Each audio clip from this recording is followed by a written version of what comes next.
سامعین و ناظرین حاضرین، آج کی گفتگو میں نے جیسے وعدہ کیا تھا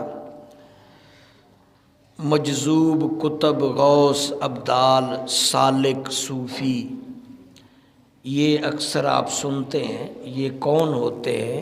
ان کے مقام، ان کے مراتب، ذمہ داریاں، ان کا سٹیٹس مختصر الفاظوں میں آپ کے سامنے بیان کروں گا۔ اللہ سے دعا ہے اللہ حق سچ کہنے کی توفیق عطا فرمائے، تمام حضرات کو سننے، سمجھنے، عمل پیرا ہونے کی توفیق عطا فرمائے۔ عالم دین اگلی منزل پر جب چڑھتا ہے، بیسک پہلی سیڑھی علم کا دین کا علم حاصل کرنا، اس کے بغیر یہ سٹیج جو ہیں نہیں آتی۔ پہلی سٹیج دین کا علم حاصل کرنا ہے۔ یہ دو طرح سے علم دین حاصل ہو سکتا ہے۔ ایک تو جو روایتی استادوں سے، علماء سے، مدارس سے، مساجد سے، کسی صحبت سے، اور بہت کم تعداد میں ایسے بھی علم والے ہوتے ہیں جو کہ نظر کرامت سے ان کو علم دے دیا جاتا ہے۔ اس طرح کے کم بزرگ ہیں جو کرامت کی نظر سے، یہ بہت کم۔ لیکن روٹین کا جو زیادہ تر معاملہ ہے وہ یہی کہ دین کا علم پڑھے، اس کی پہلی منزل مکمل ہو گئی، اس کے بعد یہ سلسلے شروع ہوتے ہیں۔ صوفی بنے گا، سالک یا غوث، کتب، ابدال کے مراتب پہ، یا مجذوب قلندر کے شعبہ جات میں۔ علم دین حاصل کرنے کے بعد سارا کچھ یہ سٹیج سارے بعد میں آئیں گے۔ سالک اور صوفی دونوں ایک چیز کا نام ہے۔ سالک، صوفی ایک ہی چیز کا نام ہے، ایک ہی شخصیت کا نام ہے، ایک ہی سٹیٹس کا نام ہے۔ یہ وہ لوگ ہوتے ہیں جو ظاہری طور پر، باطنی طور پر، ظاہری طور پر شریعت کے مطابق چلتے ہیں، شرع دین کے مطابق چلتے ہیں اور لوگوں کو چلاتے ہیں۔ ان سالک اور صوفی، سالک و صوفی ایک ہی چیز ہے۔ سالک اس لیے کہ اللہ کی راہ کا مسافر، سلوک اللہ، یعنی ایسا بندہ جو اللہ کی راہ میں چلتا ہے اس کو سالک، اور صوفی کے معنی بھی پرہیزگار، ایسا بندہ جو اللہ کی راہ میں چل پڑتا ہے، اللہ کی مرضی پر چل پڑتا ہے اور پرہیزگاری اختیار کرتا ہے۔ تو صوفی، سالک ظاہر و باطن شریعت کے مطابق اپنے آپ کو چلاتے ہیں اور لوگوں کو بھی اس راہ پہ بلاتے ہیں۔ ان لوگوں کو پیر صاحبان بھی کہا جاتا ہے، ان کا سلسلہ بھی ہوتا ہے، مریدین بھی ہوتے ہیں۔ یہ بیعت بھی کرتے ہیں، بیعت ہوتے بھی ہیں، جیسے چشتیہ، نقشبندیہ، سہروردیہ، اویسیہ، یہ وہ سلاسل ہیں جو سالک اور صوفی حضرات کے، پیران حضرات کے، یہ ظاہری شریعت پر عمل کرتے ہیں اور باطنی۔ اب آپ یہ بھی فوکس کریں گے کہ ظاہری شریعت کیا ہے اور باطنی کیا ہے، اس پہ بھی غور ہوگا۔ ظاہری امور جو اللہ نے، رسول صلی اللہ علیہ وسلم نے مقرر کیے ہیں، مثلا گناہوں سے بچنا۔ اب ہمیں پتہ ہے نا گناہ کون کون سے ہیں۔ زنا ہے، شراب ہے، ناپ تول کی کمی، ملاوٹ ہے، دھوکہ ہے، فراڈ ہے، کساد بازاری ہے، اسی طرح جو حرام چیزیں ہیں، تو یہ گناہ کبیرہ ہوں یا صغیرہ ہوں، یہ سب سے بچنا۔ بلکہ جو صوفی لوگ ہیں، سالک لوگ ہیں، ان کے نزدیک چھوٹا گناہ بھی بڑا تصور کیا جاتا ہے۔ میرے والد مرحوم فرمایا کرتے تھے، مجھے ایک دفعہ انہوں نے مخاطب کر کے کہا تھا، صوفی یا عالم یا حافظ سفید چادر کی طرح ہے، جس طرح سفید چادر میں داغ نمایاں نظر آتا ہے، اسی طرح صوفی عالم کے اندر چھوٹی سی خامی بھی نمایاں نظر آنا شروع ہوتی ہے، جبکہ دنیا والے صوفی سالک عالم سے ہٹ کر جو لوگ ہیں وہ میلی چادر کی طرح ہیں، کلر والی رنگ والے کپڑے کی طرح ہیں، اس میں اگر داغ لگ بھی جائیں تو وہ جلدی سے نظر۔ تو صوفی حضرات جو ہیں، سالک حضرات، پیر حضرات، عالم حضرات، ان کے نزدیک صغیرہ گناہ بھی بہت بڑا گناہ ہے۔ کبیرہ تو سوچ بھی نہیں سکتے نا، یہ کبیرہ گناہ تو سوچ بھی نہیں سکتے، صغیرہ گناہ کو بھی وہ بہت اہمیت دیتے ہیں، اس سے بچنے کی کوشش کرتے ہیں، چھوٹی چھوٹی سنتوں پر بھی عمل پیرا ہوتے ہیں، کسی چھوٹی سی سنت کو بھی معمولی نہیں لیتے،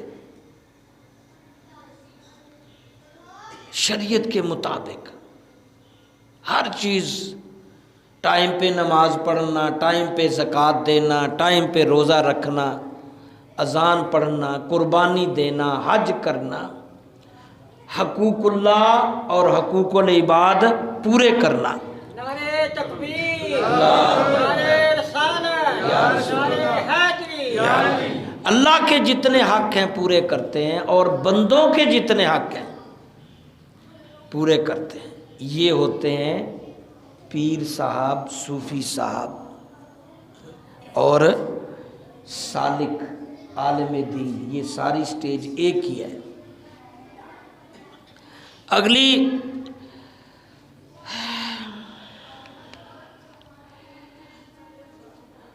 باطن کی بات بھی میں نے کہی تھی، ظاہری شریعت پہ عمل پیرا ہوتے ہیں اور باطنی بھی۔ تو ظاہری تو میں نے ابھی عرض کرتی ہے، باطنی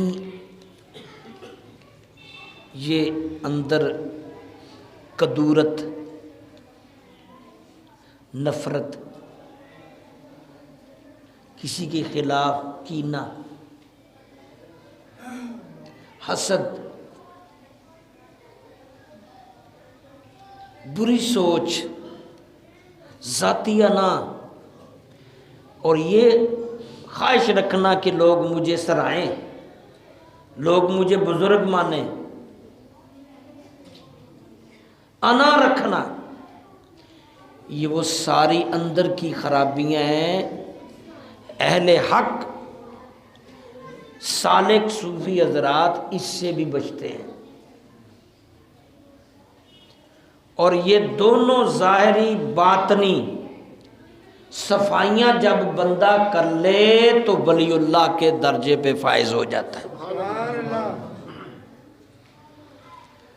ظاہری باطنی شریعت اپنے اوپر لاگو کر لے، تابع کر لے، اپنے آپ کو، خود کو اللہ کے سپرد کر دے، تو پھر یہ اللہ والا یعنی اللہ کا ولی بنتا ہے۔ کتنا مشکل کام ہے،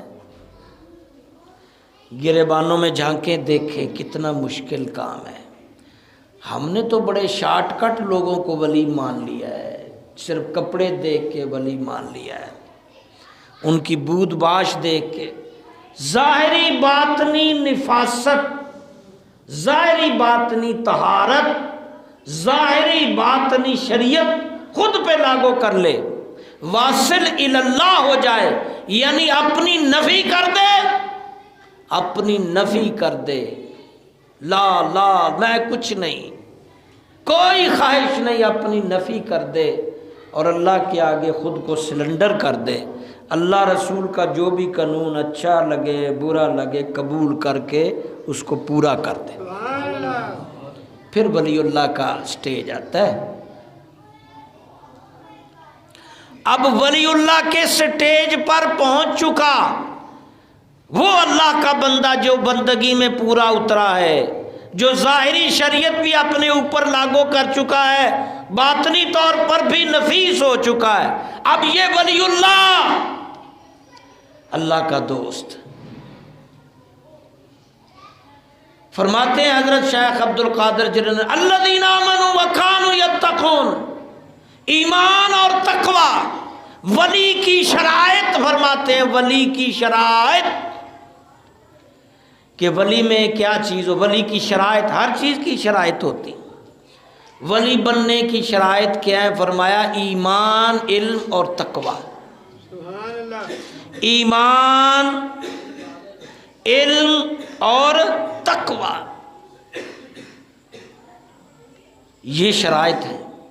اور شیخ عبد القادر جیلانی کے بقول ایمان، علم اور تقوی یہ ولی اللہ کی شرائط ہے۔ اور ساتھ ہی فرمایا کرامات ولی اللہ کی شرائط میں نہیں ہے کہ ہم کرامتیں دیکھ کے ولی مان لیتے ہیں۔ بھائی کرامتیں ولی اللہ ہونے کی کوئی دلیل نہیں ہے۔ یہ عقیدہ ہے کہ جیسے نبیوں کو معجزات، اولیاء اللہ کو کرامات عطا ہوتی ہیں، لیکن ولی ہونے کی شرائط میں یہ شامل نہیں ہے۔ ولی ہونے کے لیے ایمان، علم اور تقوی یہ شرطیں ہیں۔ اگر یہ تین چیزیں ہیں تو ولی بن سکتا ہے، اس کے اندر کوالٹی ہے ولی بننے کی۔ ایمان ہے، علم ہے، تقوی ہے، تو اس سٹیج کے لیے وہ کارگر ہے۔ اب وہ جد و جہد کرے، مجاہدہ کرے، ریاضت کرے، کوشش کرے، اللہ کے ہاں زیادہ عبادت، بندگی، زیادہ نفاست۔ جتنی زیادہ بندگی، جتنی زیادہ فرمانبرداری، طہارت، نفاست، خشیت الہی اپنے اندر پیدا کرے گا تو ولی کے سٹیج پر پہنچ کر آگے پھر اس کے مراتب شروع ہوں گے۔ آگے پھر اس کے اب شروع ہو گیا ہے۔ بیسک جو میرٹ ہے وہ ولی اللہ ہے۔ الا ان اولیاء اللہ لا خوف علیہم ولا هم یحزنون، میرے ولی میرے دوست بے خوف ہیں، کوئی انہیں غم نہیں۔ لیکن اس میرٹ کے حاصل ہونے کے بعد بھی کچھ وصف ہیں، کچھ کوالٹیاں ہیں، کچھ ذمہ داریاں ہیں، بندے کو بندگی کے انعام کے طور پر اللہ عطا فرما دیتا ہے۔ نعرہ تکبیر، اللہ نعرہ رسالت، نعرہ حیدری۔ مثلاً اب یہاں غوث، کتب، ابدال، یہ تینوں ولی اللہ ہی ہوتے ہیں۔ بندگی، تابعداری، اللہ کی فرمانبرداری، دین کے لیے اخلاص، خلوص، ظاہر باطن، اللہ تعالیٰ اس کو درجے عطا کر دیتا ہے۔ کسی کو غوثیت کا مقام، کسی کو قطبیت کا مقام، کسی کو ابدال کا مقام، اور یہ تینوں مقام اپنی اپنی جگہ پہ قابل سلام ہیں۔ غوث کا مطلب مددگار، جس کو غوث کا اللہ درجہ دیتا ہے، اللہ اپنے دین کی اس بندے سے مدد لیتا ہے۔ غوث عبد القادر جیلانی، اس کا نام محی الدین، دین کو زندہ کرنے والا۔ نظام الدین اولیاء، پھر مختلف دین کے کام، اس سے لاکھوں ہزاروں لوگ اللہ کی طرف، وہ غوث مدد کرتا ہے، ایمانی اعتبار سے بھی، فزیکلی اعتبار سے بھی، اخلاق۔ یہی کام پھر ابدال کا ہے۔ ابدال بھی مختلف علاقوں میں دعائیں کر رہے ہوتے ہیں، بندوں، اللہ کے بندوں کو سیدھے راہ پہ لگا رہے ہوتے ہیں، بندگان کی خیر خواہی کر رہے ہوتے ہیں۔ اور کتب بھی بڑا سٹیج ہے. بس یہ تینوں ولی اللہ ہوتے ہیں، اپنے اپنے مزاج اور مقام کے موافق سے اللہ کی بندگی میں اور لوگوں کو، اللہ کے بندوں کو دین میں لانے کی جدوجہد کر رہے ہوتے ہیں جہاں جہاں ان کی ذمہ داری. لیکن عمومی طور پر ہم یہ کہہ لیں، جیسے میں نے پہلے عرض کیا، عالم دین، صوفی اور سالک ایک ہی ہے، ایک شخصیت. اسی طرح غوث، قطب، ابدال اور ولی، یہ چاروں ایک ہی شخصیت ہیں. تھوڑی تھوڑی ذمہ داریوں میں، عہدوں میں فرق ہے، مقام ہے، لیکن سالک اور مجذوب کا بہت فرق ہے. یہ لائن ولی اللہ سے تھوڑی سی اس سائڈ پہ نکل جاتی ہے. زیادہ تر لوگ اس کو سمجھنے کی کوشش کریں. مجذوب اور کلندر، دو، مجذوب اور کلندر، یہ ذرا مختلف سائڈ کی دو عہدے ہیں. کلندر تو وہ شخص ہوگا جس کے اندر اللہ تبارک و تعالیٰ نے بے لوثیت ڈالی. کبھی وہ حالت کیفیت میں ہوتا ہے کہ وہ اللہ کی محبت میں اتنا غرق ہو جاتا ہے کہ اس کی ذہنی حالت ٹھیک نہیں رہتی، اور کبھی اتنا دانا ہوتا ہے کہ وہ ایسے ایسے نکتے بات کر جاتا ہے کہ انسان کی سمجھ سے بالا. سبحان اللہ. کلندر بہت مقام ہے، لیکن کلندر یا مجذوب مرید نہیں کر سکتا. مجذوب کا مطلب جذب شدہ، اللہ کی تجلی میں یا اللہ کے عشق میں اتنا بجھ گیا ہے، اتنا ڈوب گیا ہے، اتنا گہرائی میں چلا گیا ہے کہ اس کا دماغی لیول کام چھوڑ گیا، سبحان اللہ، پاگل ہو گیا. اس کی بہت ساری آپ تاریخ میں دیکھیں. حضرت بہلول دانا، جن کا اصلی نام تھا وہب بن عمرو، لیکن بہلول منا بولا دماغی مریض، لیکن ساتھ دانا بھی کسی دانا نے اس وقت کے علماء نے لگا دیا ہے، چلا لیکن دانا بھی ہے. وہ دونوں کیفیت ہیں اس میں، کبھی کبھی وہ کلندر کی طرح ظاہر ہوتے اور کبھی کبھی وہ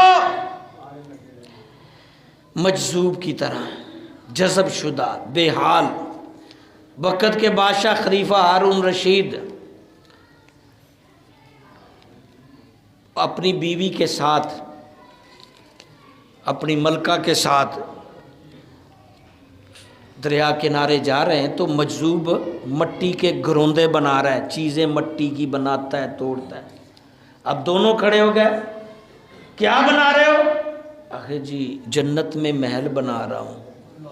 بادشاہ جو تھا یہ ایسے پاگل ہے جو بھی، لیکن ملکہ جو تھی انہوں نے کہا کتنے میں دو گے؟ ہمیں بیچو گے جنت کا محل؟ جی بیچ دیں گے. کتنے کا؟ 10 روپے کا. یہ لو. ہاں جاؤ، مل گیا. بادشاہ نے کہا ملکہ دیوانے ہیں لیکن رات جب سویا تو دیکھا جنت میں پہنچ چکا ہے. بادشاہ سلامت رات کو خلیفہ ہارون الرشید رات خواب میں جنت میں چلا گیا اور ایک محل دیکھتا ہے، اس پہ اس کی بیگم ملکہ کا نام لکھا ہے، ملکہ زبیدہ. کہا میری بیوی دا محل ہے. اندر چلا گیا، اندر جانے نہیں دے رہے. نہ بھائی آپ تسی مالک نہیں ہو، ملکہ زبیدہ مالک. جی نا آنکھ کھل گئی. صبح دماغ میں یہ بات، دل وچ یہ بات ہے کہ میں بھی اس بزرگ کو جاواں گا، محل خریداں گا. اج پھر گیا جناب، پھر بنا رہے ہیں. ہاں بھی درویشا کی بنا رہے ہیں؟ جنت وچ محل. انہیں آخیا بیچیں گا؟ نہ کہ ہاں. انہیں جیب چ ہمارا بھی کل وانگو 10 روپے گل بنے گی. انہیں آخیا کتنی قیمت؟ انہیں آخیا جی ادھی بادشاہی.